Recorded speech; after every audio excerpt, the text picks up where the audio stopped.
I wanted to start off because a lot of the previews say it's like this noir type show and everything. But did that really influence you in the design and the decorating of this?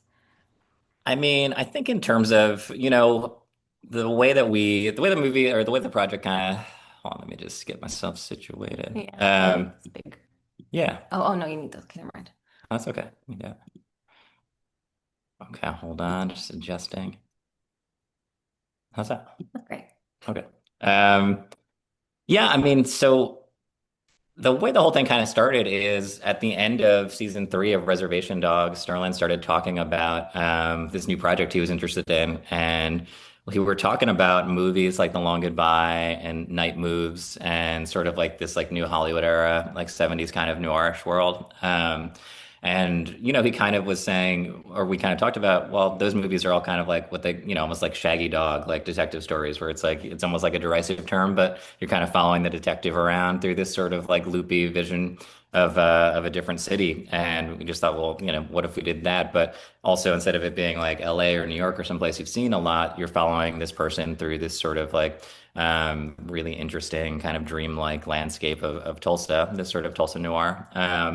And so from there, that did kind of influence the look of it a bit because it started me thinking about like color palette and started me thinking about like, okay, really want to get to the point where, we can express like what's true about Tulsa in terms of the colors. Like Tulsa is like it's at the, the crux of the South and the Midwest. So it's like during the summer it's hot as hell and like, dusty. And during the winter it's very cold and frozen. And there's kind of a lot of wear and tear and a lot of direct sunlight and wanted to make sure that we kind of captured all that just in the general look and the textures of everything being kind of really worn and really kind of nicely kind of broken in. And then also in terms of just the color palette, like wanted to make sure that we were, getting kind of like, I think I read one review and it called it like a Dust Bowl noir. And that kind of is pretty Right, adequate to what we're thinking.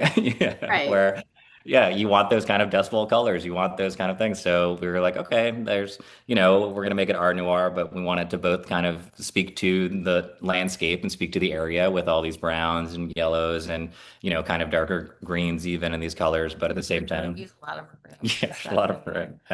She Yeah. probably got tired of maroon by by like the end of it. But and then yeah, and then also, but like kind of slightly referencing the new Hollywood stuff too. So it's like okay, this color palette that, and like in a way, kind of collapses the past and the present into one thing, or kind of you should feel a little bit more timeless like that. So the noir did kind of influence it a Yeah. bit, just in thinking back to these past projects and how we kind of wanted to reference them visually a bit. So. Yeah, I think Tulsa is such an interesting backdrop for this too, because it's not expected. Like it's not like, oh, they're in Austin or oh, they're like it's nice to be in a different city with with some shows and see like, oh, what's going on there? Like what's going on there? I mean, you guys did a fantastic job with that little main street and everything. I'll get to that, but Yeah, first, thank you. yeah, first I want to oh wait, no, my thing's not, oh, there we go.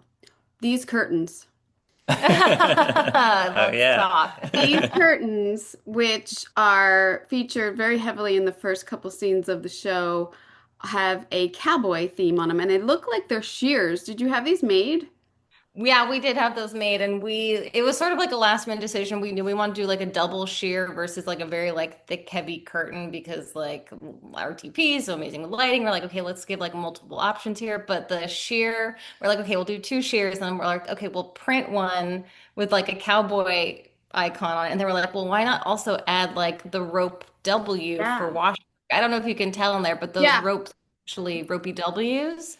And so Oh. well, I think like maybe one person was like, "Whoa, what a coincidence that that's a W." We're like, no coincidence. Right, right.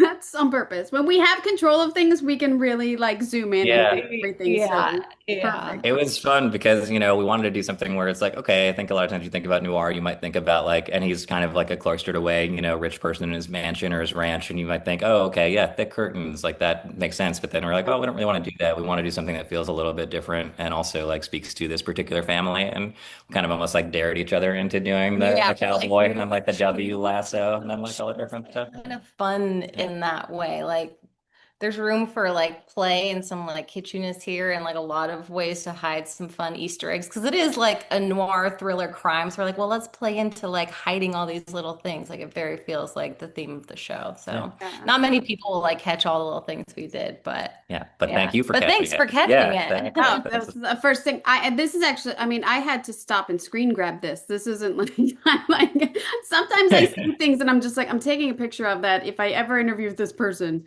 And then I had to like look back on my phone for things. But this, I was, as soon as I saw it, I was like, I gotta ask about that because it's so unusual and it's so perfect for the characters. So bravo for that. I love it. I love it. No, thank Thanks. you. Yeah, His Yeah. thanks whole for checking office it is really good, like all the books and the furniture selections and everything. It's an interesting set. Yeah, this office was like sort of half of a build because it didn't have bookshelves or anything like that when Mm, we scouted it. And so that was all put in by Yeah. art department and construction and Yeah. yeah. Exactly. We kind of really fell in love with that sort of overall building and that mansion, that location, and then, kind of backed our way into this office and then had Which to also kind of didn't build it have out. doors on it. So like the Yeah. doors you see, those really cool oh, like wooden ones that sort of accordion out in that way, that was also part of the build for the nice, room. Yeah. Fun nice. construction, scenic project. And Yeah. this location of this house is inside Tulsa or outside? Where would It's you? like an Outside. hour north of Tulsa, actually. Mm. It's pretty close to where they shot Killers of the Flower Moon. Up in yeah, what is the name of the county again? Pasca? I think it No. was no, it's not Busca, but it's kind of like a Bartlesville. large rent. Oh, it's in Bartlesville. Sorry, Bartlesville, yeah, Bartlesville. it's Oklahoma viewers and listeners will know that it's in Bartlesville. We'll hold me to task for that. But no, it's kind of up there, and it's on like this very large rancher's property. That he kind of took us around and showed us the whole colorful history of his property and of his classic Nice. car collection and all these other things that you couldn't get away. And he had a book that he had made of his property also, and he wouldn't Wow. let And then he anybody let a visit. shooting crew in there. No, Not smart, Yeah. dude. no, exactly. Not smart. Um, No, one of your main hub of the show is this bookstore that he, partly owns and runs, doesn't really run. But this I was so astonished when I saw your location photos of how you transformed it from this empty store space, which is ridiculous, and but had a nice ceiling.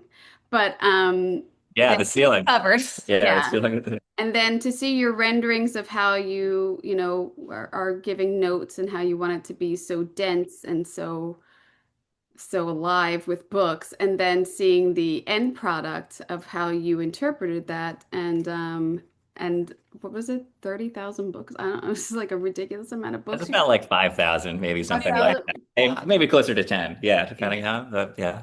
So, were you renting books? What were you doing here? Like, how long from when you got the location till they shot? Like, what's your prep on this? It's a large Well, dress. It's a large dress. yeah, no, it was a big dress, definitely. It's a huge dress that Department killed it. But we kind of, when I first started scouting for this and for the other locations, we knew that it wanted to be like all very, very geographically linked. And Sterling had it in the script that it was, all within a block or a block and a half of real estate. So we kind of started looking for these spaces where we could just build our own kind of sets into them. And, Sterling is it's all kind of loose in terms of blocking. It's all kind of loose in terms of, there's a photo of me working hard also on the Yeah. set. So, but yeah, so, we kind of knew that we really wanted it to be out in the world and we really wanted it to kind of be out in a real space where you could see the street outside and, you could kind of have people walking in and out and it I have just a wouldn't be picture of restricted. that because I do think it's fantastic of how you took over this whole street. Yeah. Yeah, we made it kind of a little backlot there. Yeah, I Uh, mean, with the perfect little backdrop, I mean, how long were you taking over this side of town or this like, chunk of town? yeah, I mean, really, so Currently. currently, we still hold the leases on all these buildings, actually. So Wow, all these that's a sets are good still that's standing a there. good Yeah. thing. That's a Yeah. good thing. So That's a season two right there. No. yeah, exactly. No, it took us, we went and did the pilot, and that was probably, quick pilot prep, maybe like 5 weeks total, 4 weeks total, something like that. And I found the locations pretty quickly. Sterling was very into them, and then we realized, kind of, I had planned out what we could build each space into, and then did that for the pilot. Had that kind of built out and dressed, and then it kind of, we kept the lease for a year and just kept the spaces kind of locked up. And then while we went from the pilot to the main series a year later and then kind of opened them up again, Wow. that's the thing. And then, at the end of this season, we kind of locked them up again. So now they're kind of just standing there. And people, I guess maybe now that the show is out, it won't happen, but so many people, according to our locations people, stopped by the bookstore and were saying, when is this place going to open? Or, oh, Yeah. good. Another. We got all those Dressing books it. in We there. got we had the door open because we were, dressing it for forever. And Yeah. so many people just like wandered in and were like looking around. And sometimes we're like, no, let's just let them see it. Yeah, let's Yeah. just, yeah, they take a That free is book. such a compliment sometimes when they're like, when people walk into a place that you've transformed and they like are walking into their local coffee shop and now it's like a huge bookstore and they're And like, they they think get so they confused. think it's It's real. like, Yeah. first of all, how did you slip through our crack security? And and then Yeah. secondly, like, you got to get out of here. Yeah, I Yeah. mean, the bookstore was a real dream because it's like in between jobs, I'll take road trips and I love to just check out a bookstore in whatever kind of town I end up in. And I'm always taking photos of what are the Right. weird signs they have, how do they lay things out, like, how do they kind of have their own little universe there? It just feels like every independent store like that is somebody's own little universe. And so to be able to take all of that and like bring it into Lee's space was kind of a dream to be able to lay out our own bookstore. And the books, we kind of laid it out and thought through the configuration of it in the way that, it made sense that his character would, probably a little bit less messy than he would, but I wanted to kind of lay the shelves out so that had a lot of depth in the store and then so that, Mhm. you could kind of look down the aisles and also sort of just get, a lot of the sort of longer lens shots also that we were talking about in the beginning. And if they had the opportunity to kind of, have some foreground with the shelving, or we built a little office space into the back also kind of behind the shelves. Mhm. That we knew we'd never really, use because Lee's office space, as everything else in his life, is just like overrun with a huge pile of books. But we just Right. wanted to put that there just to give them, something to shoot through and something to give a little bit more depth to the space. And then, with the books, I'll let Tafv talk about it, but Yeah. we sourced, thousands of books from gardeners, mostly handpicked, most of Yeah. them just like, So Lee, I'm sure you know like the story. Ethan's character is based off a real life guy, Leroy Chapman, who passed in 2015, and he ran a real bookstore similar to this, which is what we're basing our visuals off of, called Oak Tree. And he ran it with his best friend, this guy named Sean, who's still a Tulsa local, who was kind enough to really like be in the thick of it with us from the Oh, beginning. We were nice.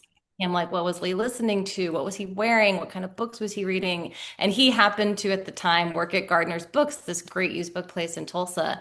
And I was like, I will hang out with you and we will just like handpick anything that Lee actually, like you guys would have had in your store. And he had such a blast. And we picked like thousands of books. And a lot of them actually, some were from Gardner's and a lot of them were donated from friends of his in the community that either had his actual book still, like as a keepsake that they were on loan to Oh, us wow. for.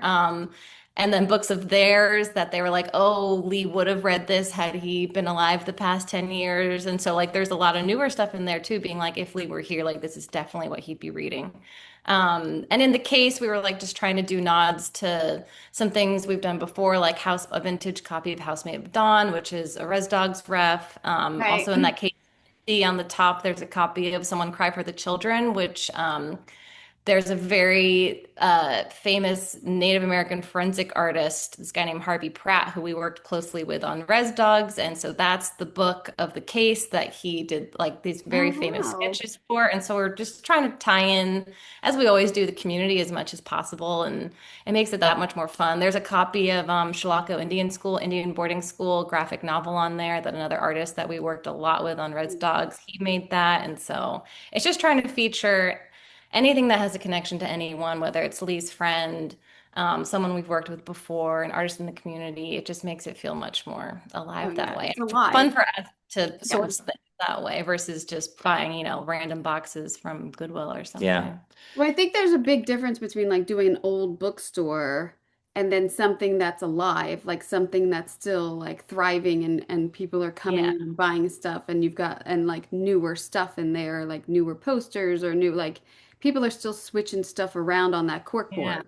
So Yeah, that's like Yeah. the Black Wall Street book, that's sort of like their featured book. It seems like they keep right. on the counter. That's, a local guy who's friends with everyone, and he was Yeah. so beyond excited So that excited to be featured yeah, with so that. excited to be featured, and it's Yeah. just yeah, that's what makes it fun. Yeah. Yeah, oh That back yeah.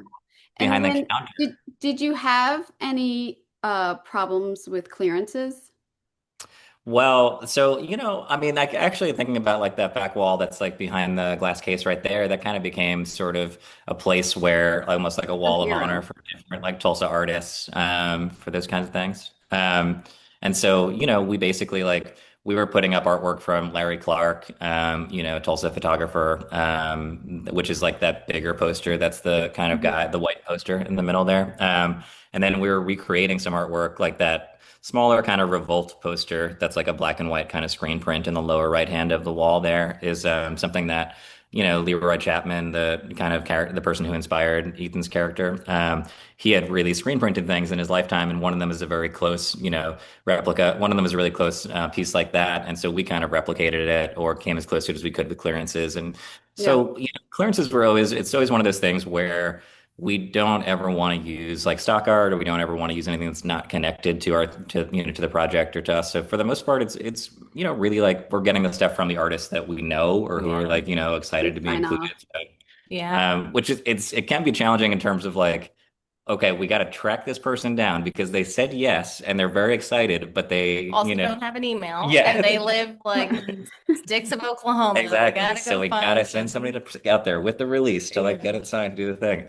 The portrait actually that's above the record player there, I found that on Facebook Marketplace, which is how I source a lot of stuff in Oklahoma. Because as you know, there's no prop houses, fabrication, you No. can't turn stuff around. And that's a sketch that my grandpa had done on a Oh, placemat that this guy that lived 2 hours outside of Tulsa had and listed on Facebook Marketplace. And so Yeah. I went. It turns out he had a ton of my grandpa's art and been that's collecting it. crazy. I know. I was like, what are the odds? And I was like, how much? He's like, $50. I'm like, got it. I would have And said, so, I'll give you 50 cents. It's my grandfather's. Yeah. I would have said, how about Yeah, you give me money? How about that? exactly. Yeah. pay me. Your family and we won't come to Yeah. Now that Perfect. you see the trailer, he's been like, it's so featured in the trailer. He's like, oh man, I should have asked for 100. Ah. Yeah. Well, So yeah, I found that on Marketplace. And then so much of the background stuff, like the gack in the back, is actually Lee's personal things from boxes that his sister had on loan for us. wow, that's Baby awesome. pictures of him. There's his old receipts on there, old like punk flyers that him and his friends had done from a show like 20 years ago. So much of that stuff is actually like the real pieces. Like there's real Polaroids on there of him and his Yeah. sister. That sweet picture of like the kid, like the robot like drawing, like the kid Yeah. drawing, actually drawing from his son when his son was much younger. So that's like a real Yeah. family piece there. And so we just really tried to tie in every single detail has a meaning to somebody. We truly never were stock imaging anything or Yeah. putting anything in there The that didn't actors have must have some loved specific. that. I mean, walking Yeah. into this like treasure trove of character.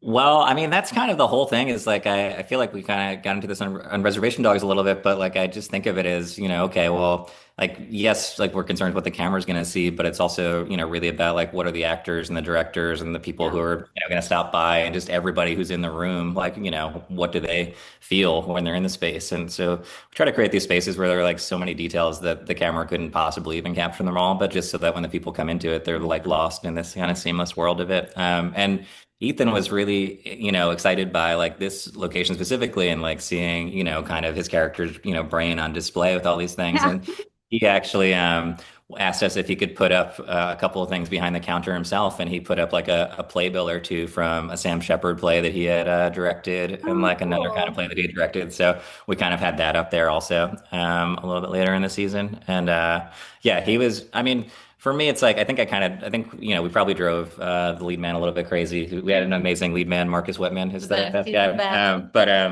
we were like, I was very insistent upon like the sections have to be like true. The books have to be true to the sections in the store. Like, it can be Right. a little bit floppy, leaves a little bit madcap, but it's got to be anybody could walk down and pull something out of Oklahoma history or out of like the Woody Guthrie section. It's all got to make sense in that. And so I There's think an Ethan just, annoyance to that, but there's also like, well, we're making it easy for ourselves. You know what I mean? Like yeah, we have this section, we know we have this sec like it's a bitch in the beginning, but then like that t type of organization realism, it's hard to get sometimes, but once you have it on, it makes things a lot easier when you're redressing.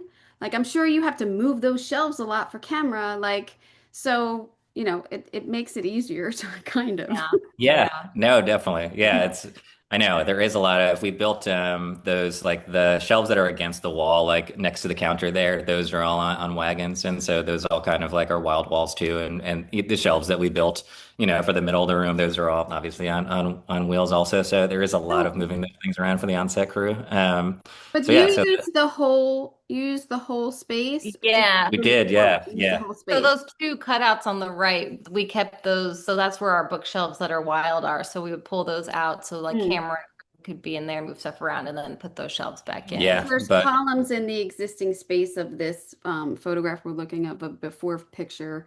So I was wondering if you did use the whole width of the location. That's we great. did. Yeah. That's great. Yeah, it's kind of a little bit in this photo, in the location photos, it looks wider than it actually is. And so just being in there, we're like, yeah, we kind of had to use this entire width to get into it, which was nice. I mean, it, kind of allowed us to bring in our own walls and bring in our own Yeah. treatments and everything, but still kind I of mean utilize the space. the density and bookshelves take up a lot of room. So I yeah. know exactly. That was yeah, exactly.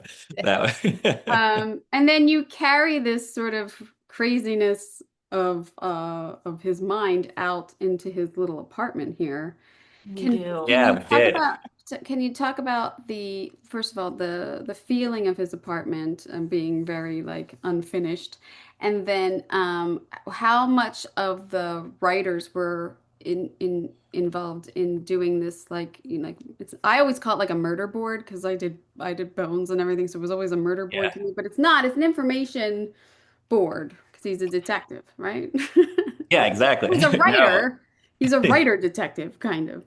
Yeah. Yeah, that's kind of how I thought of it in general. It's like, okay, it's he is a writer and he's a journalist, so it's kind of his truth board or his kind of like information board where he's kind of putting all the facts together for these articles that he's going to write about it. It was But very analog. It's yeah, very old school. that's probably some of my own sensibilities seeping into that also. But yeah.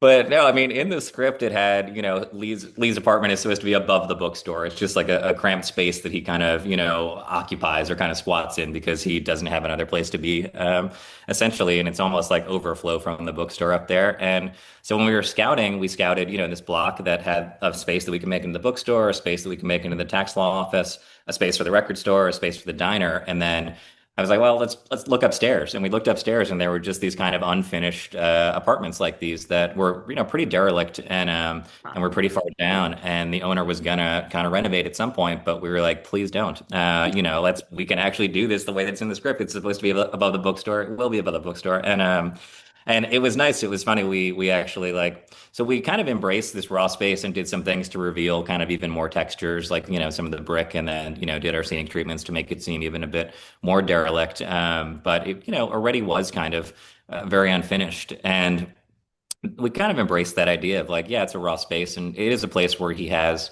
his daughter come and stay with him and he wants to make it a safe space and a nice space for her. But at the same time, like, even though he's trying his hardest, really his life is dominated by, this impulse to find the truth and this impulse to kind of, pursue these stories, which is why like the thing that takes up the most space in his apartment is this kind of info board or kind of truth board like Yeah. that. And it's funny actually. We shot that on the pilot, and then we came back. And when we came back to do the main series, the guy had renovated the apartments, so he had made them like quite nice. And we're like, well, thanks a lot, locations. But also like so we were like, okay, we had to take a couple steps back and demolish some walls and kind of bring it back to this place where it was quite derelict and quite kind of an improvised living space. but yeah, I mean, I would literally talk for hours about this board because, and I have Brandon got people are, really deep into the conspiracy. We all started to worry about him after a people, while. yes, people were tired of hearing me talk about it. But I think it really was basically like they kind of said, it's like Lee's brain kind of spilled out on the walls, what the script said more or less, and but it didn't really get too deep into what actually was on there. It was Right. just, there's a collage of conspiracy, and Yeah. so I That's what the looked. slug read. Yeah, exactly. Yeah. And so I was like, all right, thanks a lot, writer. So I looked back at Leroy Chapman's kind of like what articles, the inspiration for Ethan's character had written in real life. And his kind of biggest article is he wrote one about this guy named Tate Brady, who was like a modern founding father of Tulsa that had the Tulsa Arts District was named the Brady Arts District. The biggest theater in town was called the Brady Theater. And his house was like kind of a landmark.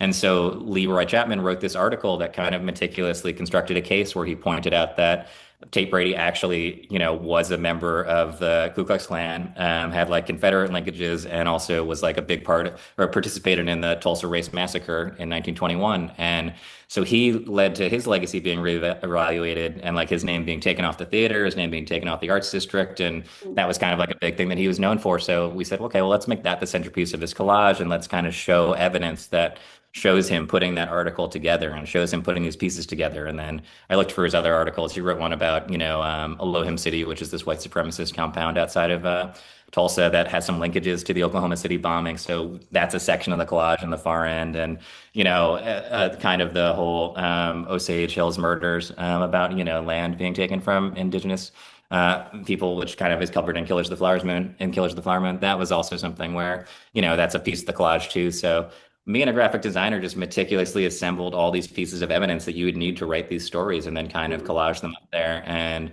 yeah, by the end of it, I think everyone was pretty concerned about my sanity. Yeah. I was pretty concerned and was just like, I think when we opened the setup and I explained it, like, okay, so you start in the left-hand corner and it's this conspiracy, this thing leads to this thing, and like went through it for like a good 15, 20 minutes of just people walking in and out of the room while I was talking about it. Yeah. People just being like, oh, Great no. video of Brandon on a spiel, and the DP is truly just the Everybody eye else went to Crafty while you played your Yeah. murder board.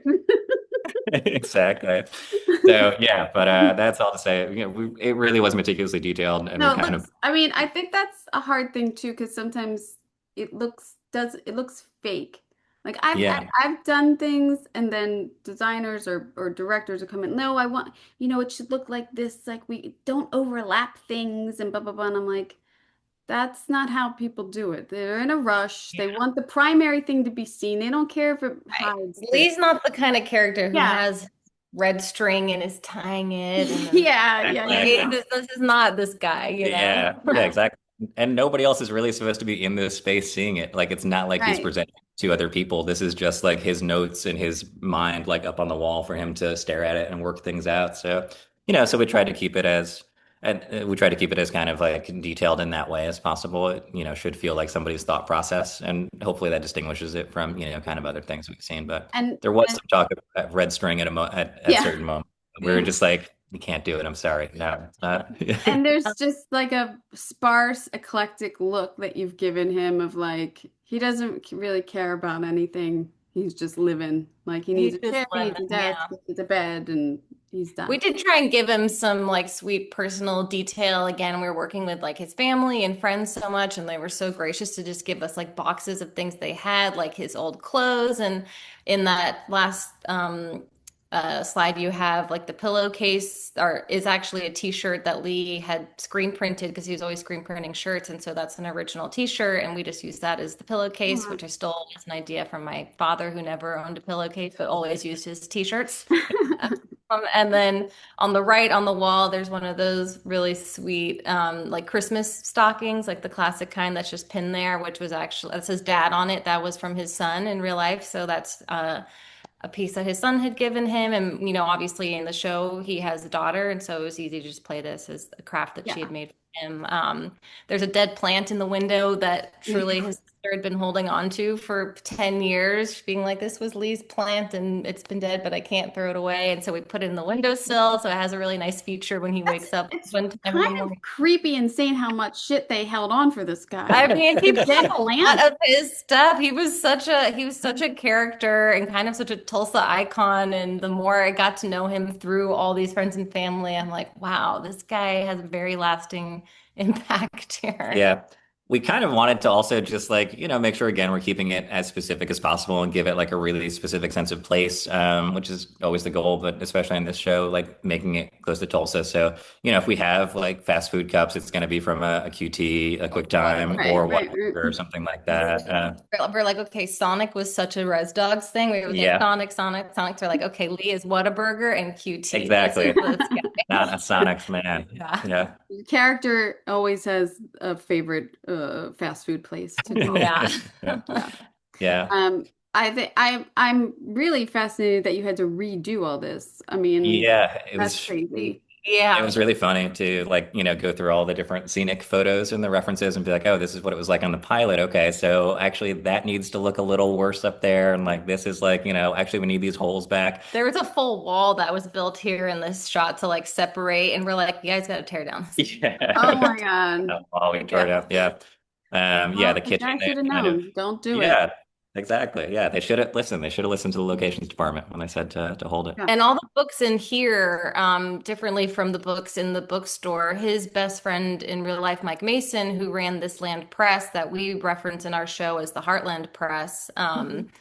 he had a bunch of Lee's books, like truly hundreds of them in his office still. And so all the books that you see in Lee's apartment are all the books that his best friend has held on to. So Wow. we, Yeah. we kept everything like very organized for people, like so everyone's getting exactly their book back and everything. Yeah. But Right. yeah, everything I in was Lee's. just gonna ask that of like, did you have to It give back was, the dead plant between it's one of seasons? those things where we just make it extra hard for ourselves Yeah. in terms of decorating when we could have just easily bought, a Right. thousand used books Yeah. somewhere else. But that's just not the point of the show, and that's not how Brandon and I like to work. And Yeah. I think it makes it so much more fun and meaningful and emotional for the people that are contributing a lot of their time and their stories to us, and we want to honor that. Yeah. Surprisingly, everybody got everything back, right? I mean, I Yeah. don't, yeah. I Yeah. step away from that part of it. I'm like, Yeah. Well, yeah. Yeah. yeah. I have a secret thing on the wall that I reference to my lead man all the time. I don't give a fuck about the wrap. Yeah. That's Yeah. my motto. I don't care about the Exactly. We got to wrap. print that out. Yeah, Yeah. exactly. Yeah. Yeah, our wrap is very different. Our wrap involves a lot of thank you cards, a lot of gifts, a lot of hand driving things to the outskirts of Oklahoma. That's But all the set deck department. By that it's point, I'm already it's such a got big it. part of, truly big part of my department in this show, though, because like I said, we're not in LA, Atlanta, New York. We're not working with prop houses ever. Everything Yeah. we're getting is sourced out in the world and specifically from people we're connected to through the community, and they lead us to someone else and someone else. And so it really creates this amazing like backstory happening Yeah. that's sometimes even more interesting than like what's happening in front of the camera. You're like, you have no idea how this stuff even got here. Everything's so special, but it does make for a very different kind of wrap, but it's so fun. Stacy, who's Oh been on yeah. my team since day one, it's her specialty. She writes all the cards. She buys Oh, everyone that's gifts. awesome. And Yeah. yeah, it's really amazing. But it's also people are generous and usually and Yeah. generous with information and generous with items sometimes like when they really get into it and they know that it's going to be appreciated Yeah. they want to be a part of it to make our jobs look real too, which is always Yeah, good. yeah. I mean, they're helping us so much, and we just do our best to honor everything they're giving us and all the stories they're sharing with us, which are, especially for this project, were very, very personal. And then asking permission, can we somehow put something in the set that pertains to the story that you just told me? And they say Yeah, absolutely. So, personal.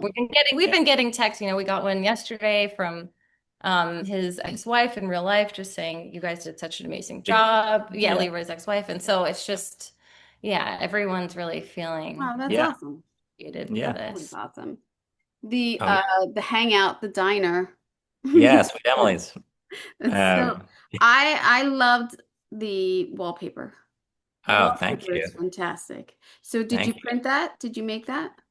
We did, we did. So, Sweet Emily's again, it was, we kind of we kind of built our set into this existing space so it could be part of this geography. And we ripped out the countertop. We, brought in the flooring, brought in all the wall treatments. And I think we actually kept that tin ceiling in the one room. But, everything else was kind of these construction and scenic elements that we needed before we could decorate, obviously. But the wallpaper was, we got to a point where I knew that we wanted a combination of wallpaper and some kind of like a wood paneling to give it some texture. And to really be able to like take some age. And the wallpaper that I was thinking of just had in mind some kind of a pastoral scene type of thing. The sort of thing where it's like it could just be background and fade into the background, but then like if you're there at 2 a.m. by yourself, like drinking a cup of coffee, it could amuse you for like a minute or two to look through Yeah. it all to see these scenes. And so we talked about that and very quickly came to the thing of yes, like I'd like to make our own, and then kind of got to the point where talking it over with Sterling, we had the idea of like okay, well, what if we just kind of as an Easter egg, put a scene from Reservation Dogs in there, and then it can't be too obvious. It's not something that wants to call attention to itself, but again, if it's something that you happen to be there focusing on, like you can kind of see it. But otherwise, if you're not focusing on it, you would never notice it. And he really loved that idea, and so we kind of got into having. A great illustrator, Mary Hayes, do some hand illustrations for us. I picked some moments from different Reservation Dogs episodes and picked some kind of specific sort of scenes, and then we did the illustrations, laid out the pattern, and then had it all printed locally by this place called Blue Stem. And they had never printed anything for film and TV before, but they were really excited once we explained what was going on, and once they, Right. understood that we weren't crazy or that we are crazy, but not in the way that they were thinking originally. And yeah, so we got it printed and kind of aged it and made sure that it had that kind of nicotine yellow quality to it. And then put it up. And, I didn't really tell anybody besides Sterling. And, we didn't really tell anybody besides Sterling about it. And obviously the art department, but outside of the art department. And so much of the crew on this show is Reservation Dogs crew. So when people came into this set to open it up, they were pretty floored. And I think, people were laughing. There were tears too. Everybody was just really excited to kind of have this little Easter egg and like have this little piece of the a previous thing that had been so meaningful come into like this world of the show and everything. So Yeah. No, yeah. that's great to tie it together for people who watched it and who appreciate little Easter eggs. It's always that's a Yeah. big thing. People are always Yeah. looking. Always. No, definitely. I And did, when the crew gets excited about something, you know you nailed it. Yeah, yeah, exactly. exactly. And like, that made, and then that gets Ethan and everybody else, all the other actors kind of, excited about those details too and get into it, which is nice. Yeah, I mean, the flooring, for the dining room, we wanted to do like a low pile carpet just because it's got to be that kind of there. I've seen that in diners in Tulsa, but The nice also, part of the diner. yeah, yeah, Yeah, exactly. like your dining Uh, room. The formal dining part. Yes, exactly. yes. Yeah. Normal dining. Um, yeah, and then the checkered floor that's kind of closer to the actual diner counter that we built in is again one of those things where it's like, a little bit kind of collapses past and present, also shows the age of the space and the texture of the space, and kind of gets into this sort of dusty color palette too. So So what was your timeline of this before picture of which looks nothing like what you've ended up with? How yeah. long did you have to construct and then decorate? I think that we had probably about maybe, okay, I want to say that by the time that we got locked the location, everything was agreed to, and we, kind of were talking about, and we kind of got the specifics of everything there. And then I kind of designed it, had the concept art, and had everybody sign off on that and excited about it. Maybe we had about like, I don't know, 2 weeks, right, to Yeah. sort of like build it and then to decorate it, something like that. Wow. So. Tight. It was pretty quick. Yeah, it was pretty quick. Quick. Yeah, I'm not. There were definitely, Some hairy moments on that one. but And there, you filled the arch, right? yeah, filled, Yeah. yeah, Yeah. filled the arch. So that's kind of, yeah, we had kind of filled that with a plug. And then, you know, what else? And then the light fixtures, obviously, and those The kind of things. banquettes and Yeah, the banquettes also. that was, I think, the hardest part for that. Yeah, But that was a big sweating moment for set deck yeah, but then, because quantity is very hard to Quantity find. is very hard to Oklahoma, find in the very color hard that to you find. want, or Exactly. exactly. Truly, it was. I mean, this was it. We basically had one last day to find this because it had to be installed like the day before. Yeah, And of course, Oklahoma. There's always a miracle that happens in Oklahoma, and we ended up finding these. which were exactly the color that we were looking Exactly for. the color that Yeah, we which wanted. was pretty amazing. exactly the count. Kind of like the thing that we've been holding out for, like, okay, I feel like or this is gonna happen. And it did. And then, construction scenic had their hands full with the walls and with the, everything else at the time. So we kind of were like, all right, this is something that we want to source rather than build. And yeah, it just kind of came through. But it was a tight thing, but it was also the sort of thing where we're kind of making that little backlot almost where the Hudell bookstore is next to it, the tax law offices. So Yeah. we're kind of attacking these things, at the same time, knowing that once they get there to shoot the bookstore, well, we're not really going to be working on the diner because, this is going to be swarmed with these things. So that kind of, gave a little more a sense of an urgency to like, even though this isn't on camera for a couple of days, after bookstore, kind of once they get here, it's almost like pencils down Yeah, time. you have to be done. You can't be Yeah, making noise. You can't be drilling and everything while they're two doors down. Right. yeah, exactly.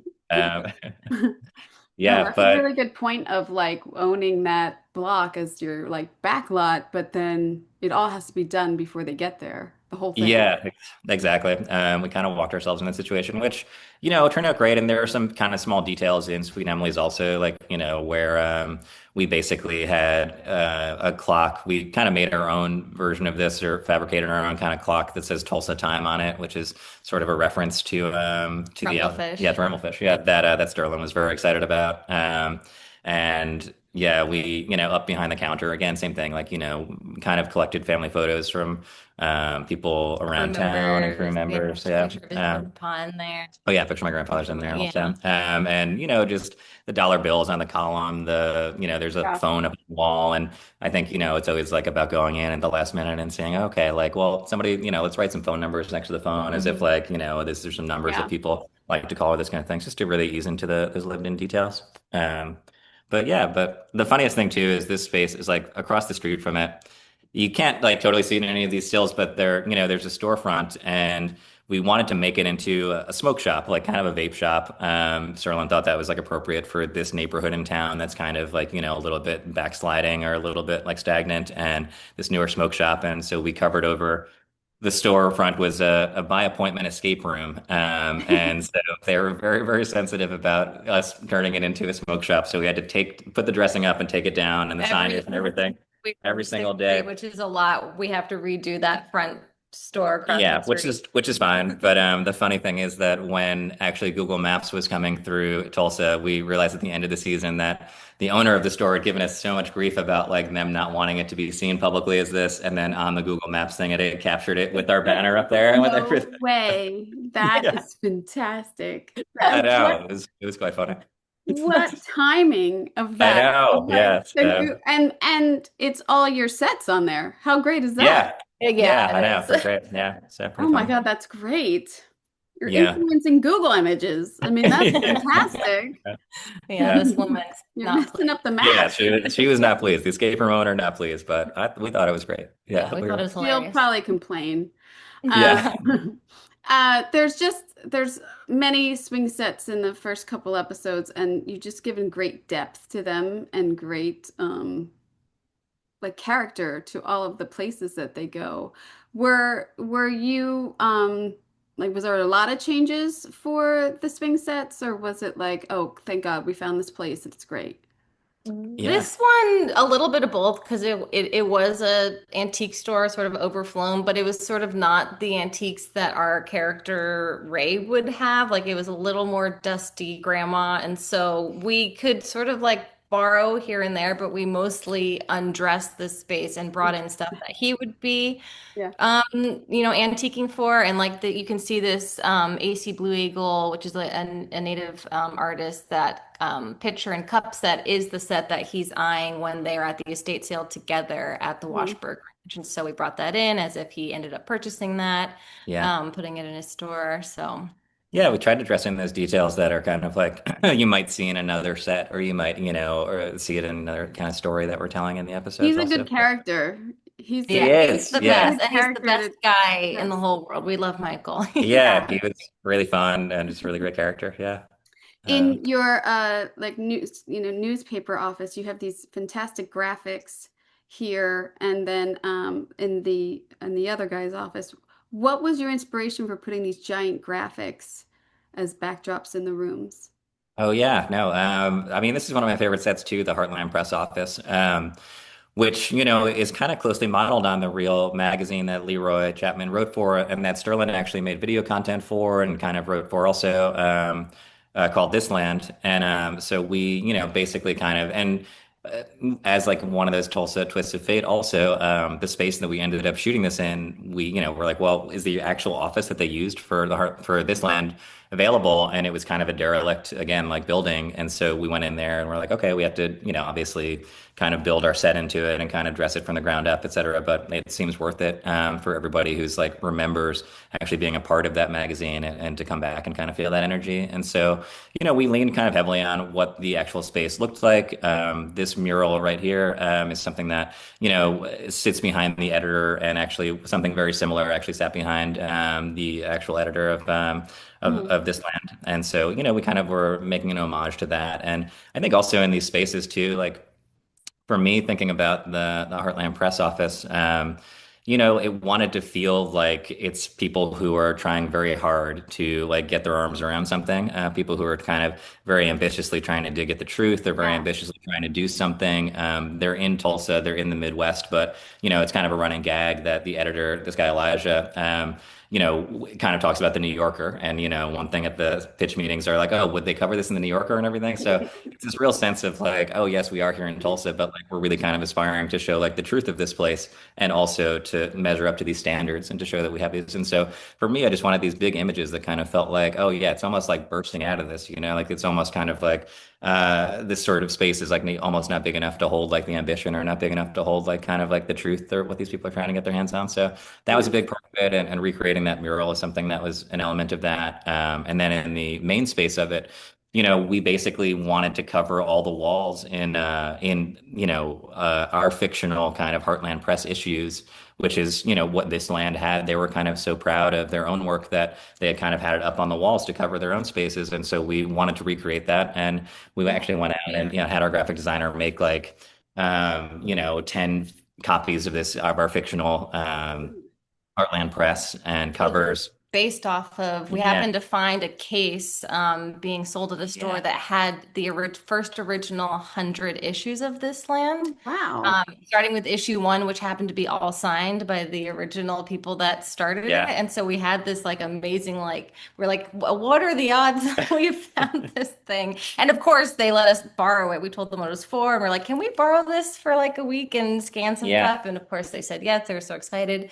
So all the covers that our graphic designer had are sort of iterations of the exact same covers of the originals, including like that signed one, which happens to be in Elijah's office that we framed, Yeah. That's as if it's their awesome. first issue. And so Yeah. all in homage. Yeah. Yeah, and we had to, I mean, just in terms of printing that volume of newsprint also in Tulsa, it's no easy matter. It's not. And we again could have like had it shipped in from New York or LA, but we again wanted to, just put the resources back into the community and also stay true to that. And so we found, this newspaper, the Sapulpa Herald, a small town next to Tulsa. And it was one man who's obsessed with keeping this newspaper going and his newsprinting Oh. facility. And so we explained to him again what we were doing, and he was a little bit freaked out at first, but then he, ran off like all the newsprint for us. And the art director went over there at one point to check in and make sure it was all going well. And he was like, yeah, it really is like a place that you would think of running into when you think of somebody saying, stop the presses or hold the presses, that kind of a thing. You're just in like a, this gigantic printing press in a warehouse That's a with this good one guy. location. You should tell your Yeah. location guy about that. Get in there. Yeah. No, so, I really no, like the black and white starkness of it too, and I don't know why, but something about it reminded me like of the 90s, like the big yeah. graphic things and everything. And I just was like, that's so interesting to choose that for, I think especially this guy who looks like he could be in the 90s. I don't know. Yeah. Yeah, Yeah. exactly. Like, yeah, there is kind of again this almost like timeless quality to it, or it's almost like frozen in time quality to it, where it's like, yeah, there it does very much have like that 90 sentiment. You're right to Yeah, it, which is love cool. that. And then there's a big one on this wall too, which I couldn't grab, but another awesome character to decorate for. Yeah. Like his whole store, and you got weird things going on in this office, but Yeah, it's it's again, it's another one of these things where it's supposed to reflect a different aspect of Tulsa. And, Sterling really wrote this as being in North Tulsa, which is a predominantly black neighborhood and has connections to Greenwood, which is kind of a neighborhood where the Tulsa Race Massacre happened and has a lot of history in that regard. And so, we really wanted to have a different feeling from, the rest of the sets. And we brought in this wood paneling and we kind of, brought in this, again, like the colors that feel like this Dust Bowl noir, but kind of take a good amount of age to them also.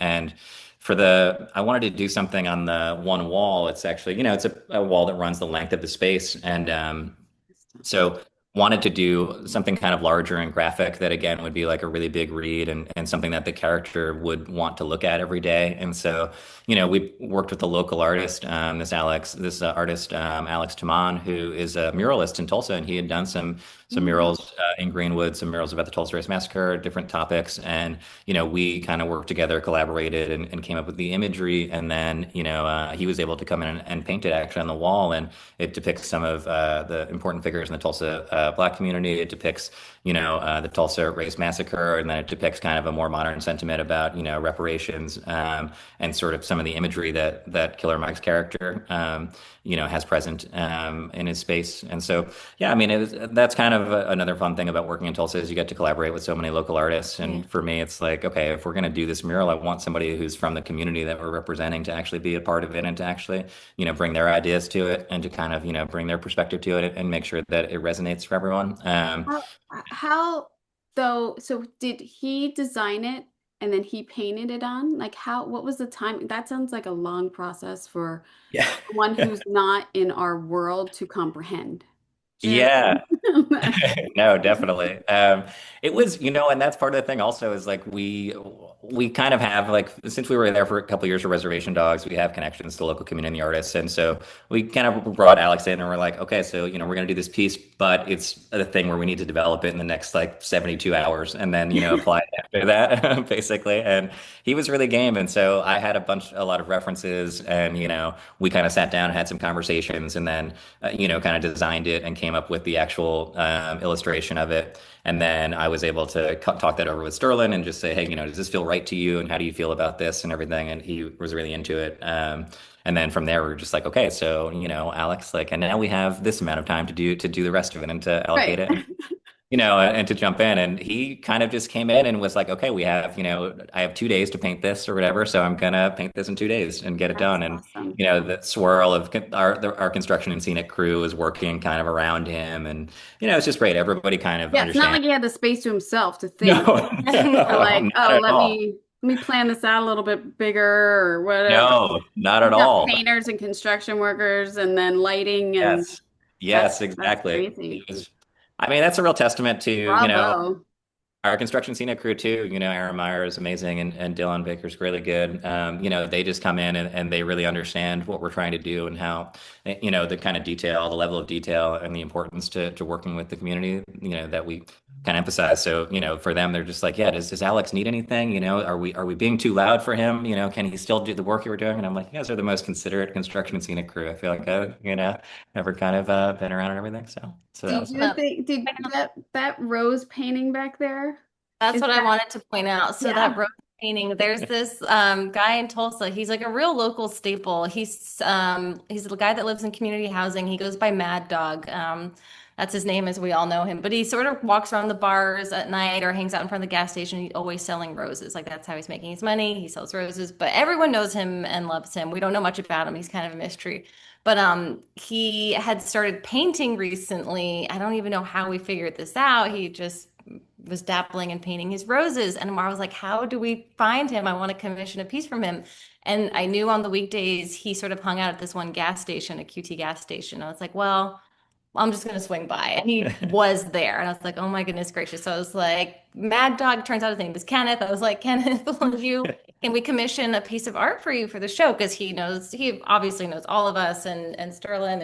And he was so honored and he spent a week really agonizing over it. And I went to his place and he lives with his mom and I met his amazing mom and I think he was you so gotta chill grateful. out He with was like talking to strangers. You're going to people's houses. You need like someone to go with you. I That's a think good I point. don't Brandon know. always I'm kind saying, of Brandon's worried like, for you're your gonna get safety and killed trying to get some someday. like you books and like paintings and stuff. Like you got to be careful.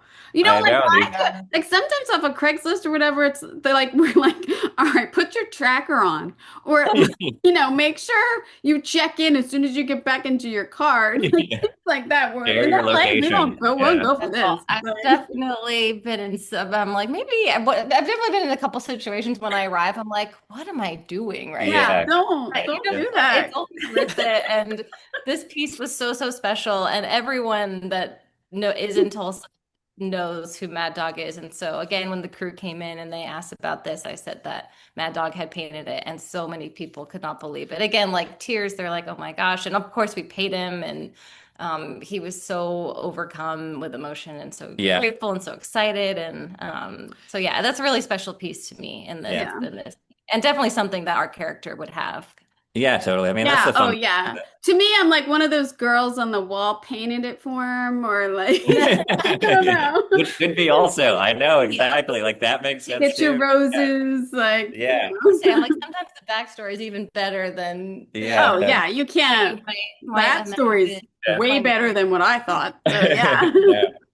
No, I mean that was a really fun set in general, the Tulsa beat. Like the guy who, Killer Mike's character, Cyrus is like somebody who, just he wants to do good. He's like got this newspaper that is kind of a tabloid, but his ultimate goal Yeah. is to expose corruption and like crime and everything. So it's this thing of wanting to, show up for his community, but also he's an entrepreneur and He's is like the TMZ of the town or something. Yeah. yeah. Also, we had that like tinsel Christmas tree in the reverse shot that looked pretty like bare and sad, Oh, which was right. we were Right. like, oh, we love this thing. And then we were dressing it. I'm like, man, I was like, can we like get some ornaments for this, some like crappy ones? And our truck driver, Our Teamster. our teamster, he actually whittles, and he was like, oh, I'll just whittle you some today. So he truly, in the day that we were dressing this, whittled us like four Christmas Ornament. Yeah, ornaments, and he exactly. just like made up what they were going to be, and it was just incredible. So Yeah. you can't see them at all, but just know that there are hand whittled Wow. Christmas So from our funny. Teamster. Yeah, Everybody's exactly. jumping in. I love Yeah, exactly. it. That's Everybody's pretty got a funny. handle in here. Um, Yeah. we talked about that. And then just like even from Res Dogs and everything, just the depth of character you guys give on sets and the authenticity of like the characters who live there and everything. I'm a huge fan of like the way you guys work together and everything. So bravo. Oh, thank you so much. Yeah, no, thanks for noticing all the details and Oh all the things. yeah. Yeah, exactly. No, I really appreciate it. Yeah. Yeah, Um, So it makes what the job fun. yeah, Yeah, it does. I mean, when you get good characters is one thing, but then when you're working with someone who was real and you know from before, like and the subject matter and being sensitive to people, like, and you have to give all that stuff back that you've borrowed from them to make the sets look real, like there's a huge responsibility of Yeah, like not only getting it right, but then treating their things right. right. It's a Yeah. lot. It's a yeah, lot of pressure. I mean, yeah. Yeah, There's a lot of yeah, pressure. it is. I mean, I tend to get very emotionally involved with yeah, that's people true. too. yeah. Sometimes we have to back up on that, but I end up crying a lot with a people. lot of crying. Aw. No, but I mean, for us, I think it's like, I don't know, my goal is always like to create a really specific sense of place, and to create this kind of unique world. And I think that with the Lowdown especially, we're just like, okay, we're telling the story of Tulsa. Like we really want it to be the sort of thing where, if it could be in another show, if it could be in another world, it probably doesn't belong here. It's probably, if it has to be specific to our world and has to give it this really strong sense of place that's grounded in. And for me, for us, it was just like, okay, I really want this sort of show also where, you're seeing parts of the city and parts of Tulsa, but hopefully people are kind of leaning in and saying, oh, what's just around that corner? Or like, Yeah. what's just like outside of the camera view and everything like that or the frame. So, Yeah. I think I've that seen working. a couple of the future episodes too, and it really the locations that you guys chose aren't typical, I feel, which is what you're saying. Like it's giving like a more in-depth to that city, which I think is really nice. And also these characters are like real characters. Like they're characters of themselves or something. So it's fun. It's really a good Yeah, show. Yeah, I really enjoyed it. I it's mean, really fun.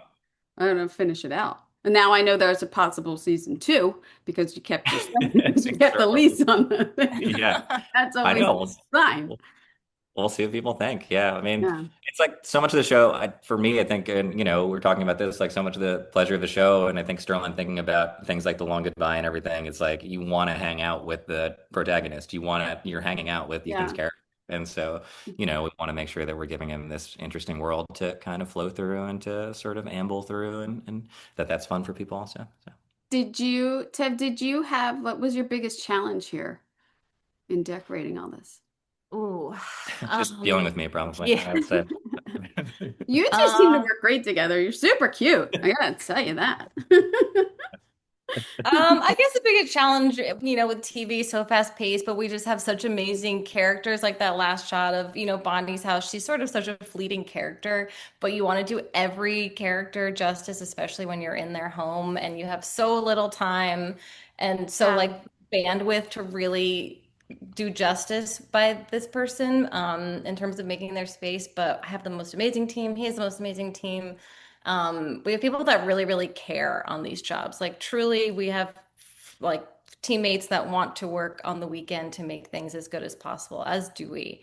So, the pace is always hard, but I do feel like we put everything into this. And I think every detail like is really shot well and appreciated well. And Yeah, the um, lighting is great. I have to say there's a lot of, it seems, natural lighting, which I think really lends to like the story, which I think is really nice, especially in the bookstore. You're getting those natural lights, that big shafts of light that they're coming in the diner, and the lighting's very well done for this. yeah, Yeah, no, I yeah. mean, I think it's great, and it's nice to be able to collaborate with with the DP. Mark Schwartzbart is awesome, and I think that he really is a champion also of our work, and he'll walk on and be like, oh my God, did you guys see this thing? There's this detail that they put here and everything, and like Oh, we that's got great. He's one of our great friends, but when we were shooting the season, he wasn't with us on the pilot. And at one point, towards the end of shooting, he came up to me and he was like laughing at something on the wall. He was like, "Wow, have you seen this? This is so funny." And I'm like, "Yes, we made this whole store." He's like, "Wait,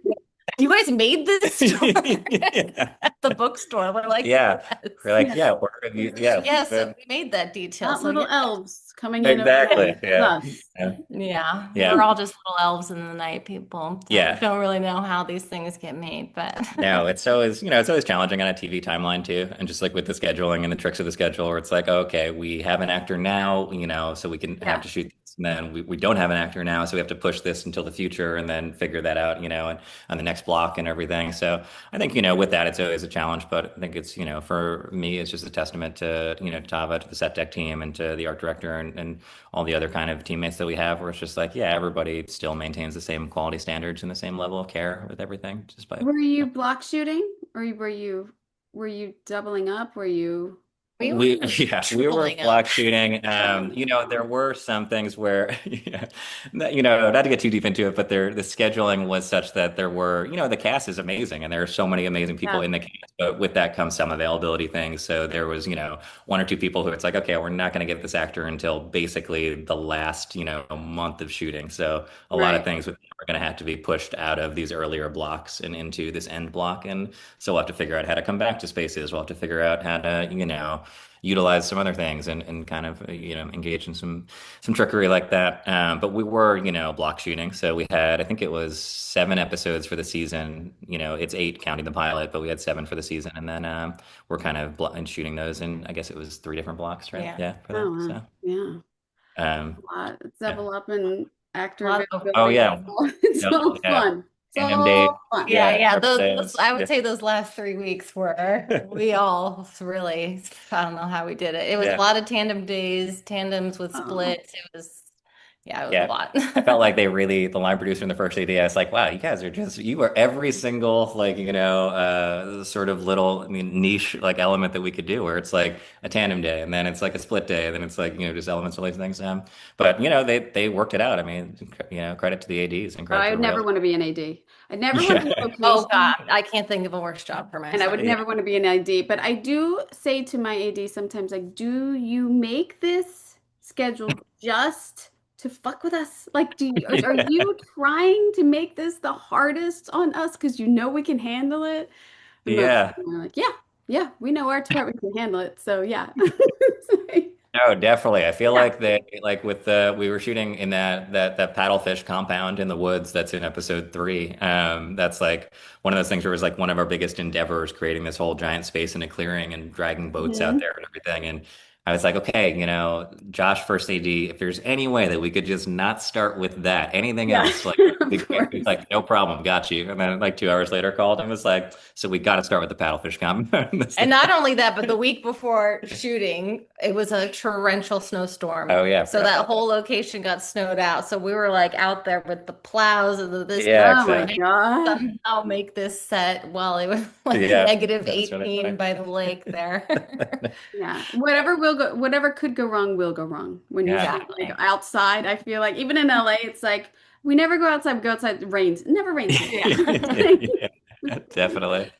Thank you guys. Thank you guys so much. And I just Thank you. love, love, love hearing all the details that you guys put in there and really crazy details from like getting people's personal things and his actual stuff. That's amazing to me. I'm so glad that I got to speak to you about it. So thank you. Yeah, thank you. No, thank you so much. Yeah, and thanks so much for noticing the details and talking Yeah, about I some of feel like this. no Yeah. one actually noticed it except for That's us. that. Oh, Yeah. I know. It's like, oh my God, someone actually thought Everyone about that. That's great. But yes, no, I'm not the only one looking at this. You guys, it's a really good in-depth show for design. So congrats.